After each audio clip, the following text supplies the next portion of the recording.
बच्चों, आज हम मेंडल के नियम में प्रयुक्त होने वाले कुछ शब्दों के बारे में जानेंगे कि उन्होंने कैसे शब्दों का उपयोग किया और वे शब्दों का क्या मतलब होते हैं, उन शब्दों का क्या मतलब होता है उसके बारे में हम लोग जानेंगे। तो मेंडल ने क्या किया, पहला जो वर्ड यूज किया प्रभावी और अप्रभावी। प्रभावी और अप्रभावी, प्रभावी को अंग्रेजी में डोमिनेंट कहते हैं, अप्रभावी को रिसेसिव कहते हैं। अब देखिए, जब विपरीत लक्षण वाले शुद्ध, विपरीत लक्षण वाले देखिए उदाहरण भी ले रहा हूं, एक लंबा है, शुद्ध लंबा है और एक शुद्ध होना है। विपरीत लक्षण वाले शुद्ध जनकों के बीच संकरण कराया जाए, उनसे विवाह कराया जाए, उनसे प्रेम कराया जाए, तो जब प्रेम होगा तो कुछ और भी हो जाएगा आगे। तो प्रेम विवाह हो गया तो बीच जो जनकों के बीच संकरण कराते हैं, तो यौवन पीढ़ी में जौन लड़का जय जाए संकरण करें, जय जाए संकरण हो, तो यौवन पीढ़ी में जो बच्चे पैदा होते हैं उनमें एक ही लक्षण दिखाई देता है। एक ही लक्षण क्या होगा, दिखाई देगा, एक दिखाई देगा। जो दिखाई दे रहा है वही लक्षण क्या कहलाएगा, प्रभावी लक्षण कहलाएगा ना।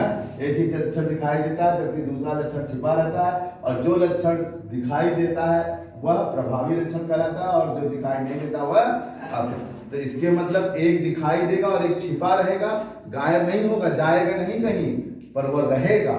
और जो दिखाई दे रहा है वही प्रभावी लक्षण है, जो नहीं दिखाई दे रहा वो कौन सा लक्षण है, अप्रभावी है। तो जब जैसे अमिताभ बच्चन है, आप लोग पिक्चर देखते हैं जानते हैं, तो मैं फेमस लोगों का नाम ले ले रहा हूँ ताकि आपको समझ में आ जाए। तो अमिताभ बच्चन शुद्ध लंबे हैं क्योंकि उनके पिताजी भी लंबे थे, हरिवंश राय बच्चन, जो इलाहाबाद यूनिवर्सिटी में अंग्रेजी के प्रोफेसर थे लेकिन हिंदी में कविताएं करते थे, हिंदी की बहुत बढ़िया कविताएं करते थे। और उनकी दो पत्नियां थी, पहली थी श्यामा बच्चन जो 8 साल तक उनकी पत्नी रही, लेकिन फिर किसी कारणवश बीमारी की वो बेचारी मर गई और उनसे कोई बच्चा नहीं जन्म लिया था। लेकिन तभी हरिवंश राय बच्चन का प्रेम इलाहाबाद यूनिवर्सिटी में ही शायद पीएचडी कर रही तेजी से हो जाता है। तेजी एक पंजाबी फैमिली से बिलोंग करती थी। अब उनका थोड़ा प्रेम हो गया तो दोनों ने शादी वादी कर ली, और जब शादी वादी कर ली तो उनसे बच्चे पैदा हुए, 2, अमिताभ बच्चन, अजिताभ बच्चन।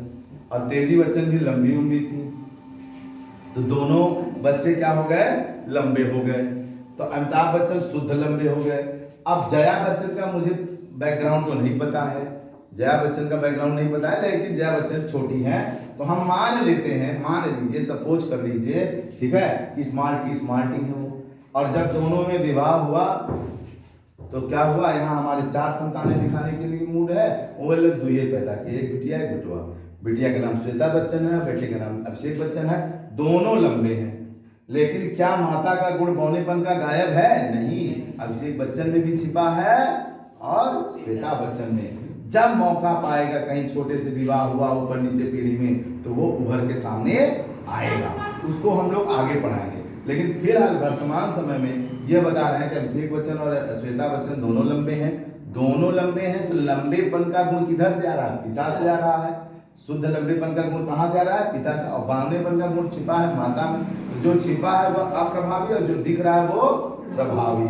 जो छिपा है वो अप्रभावी और जो दिख रहा है वो प्रभावी। इस तरह से यौवन पीढ़ी में सभी पौधे लंबे होंगे जो प्रभावी गुण है, किंतु बौनेपन का गुण छिपा रहेगा ना। समझ में आया। चलिए, अब आता है शब्द फिनोटाइप व जीनोटाइप। फिनोटाइप क्या है, किसी जीव के बाह्य लक्षण को हम लोग क्या कहते हैं, फिनोटाइप। जो ये लंबाई का लक्षण दिखेगा वो क्या कहलाएगा, फिनोटाइप कहलाएगा। और जीव की जीनी संरचना को, जीनी संरचना को हम लोग क्या कहते हैं, जीनोटाइप। जीनी संरचना क्या है, जैसे लंबे के लिए कैपिटल टी इस्तेमाल कर रहे हैं, बौने के लिए स्मॉल टी इस्तेमाल कर रहे हैं, ये एक जीनी संरचना हो गई। ये कौन सी संरचना हो गई, जीनी संरचना हो गई। तो इससे प्रदर्शित किया जाए। अभी हम लाल लेंगे, सफेद लेंगे, तो लाल के लिए आर लेंगे, सफेद के लिए स्मॉल आर ले लेंगे। समझ में आया, यह उसकी जीनी संरचना हो जाएगी। बात समझ में आया। ऐसे हम लोग करेंगे, ऐसे हम पीला हरा के बीच में कराएंगे।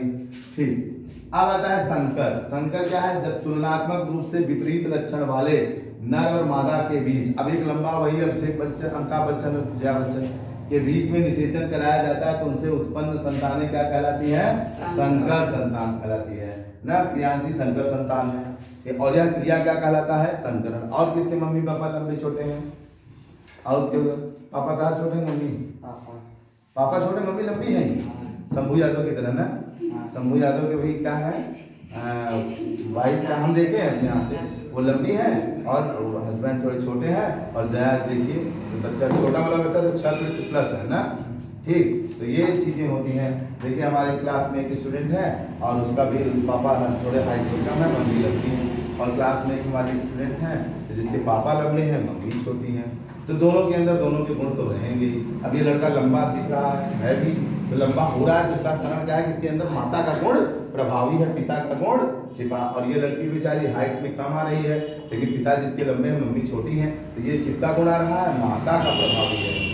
इसके अंदर किसका प्रभावी है? माता का प्रभावी है, ठीक। तो यह क्रिया जब दोनों मिले, यह क्रिया संकर कहलाती है और यह संतानें संकर कहलाती है और यह क्रिया संकरण कहलाती है। तो इसका भी उदाहरण वही है जैसा कि हाँ पे चीटी वाला लिए, ये सभी बच्चे संकर कहलाएंगे। F1 पीढ़ी के चारों बच्चे संकर। F1 पीढ़ी को क्या कहते हैं? पहली पीढ़ी को F1 पीढ़ी कहते हैं। F1 इसका पूरा अंग्रेजी में नाम है first filial generation. First filial generation, FILLI filial LLIAL filial generation, generation माने पीढ़ी होगा। तो अब दूसरा होगा तो F2 कहेंगे और F3 कहेंगे। ऐसे समझ में आ रहा है कि इस तरह से आज हमने 3 पॉइंट समझाए हैं, आगे और पॉइंट हम करेंगे, ठीक है। आज तक के लिए बस इतना बच्चों, ठीक। पढ़िए, सब्सक्राइबर बढ़ाइए, लाइकर बढ़ाइए और शेयर करिए, जम के आगे चलिए। धन्यवाद।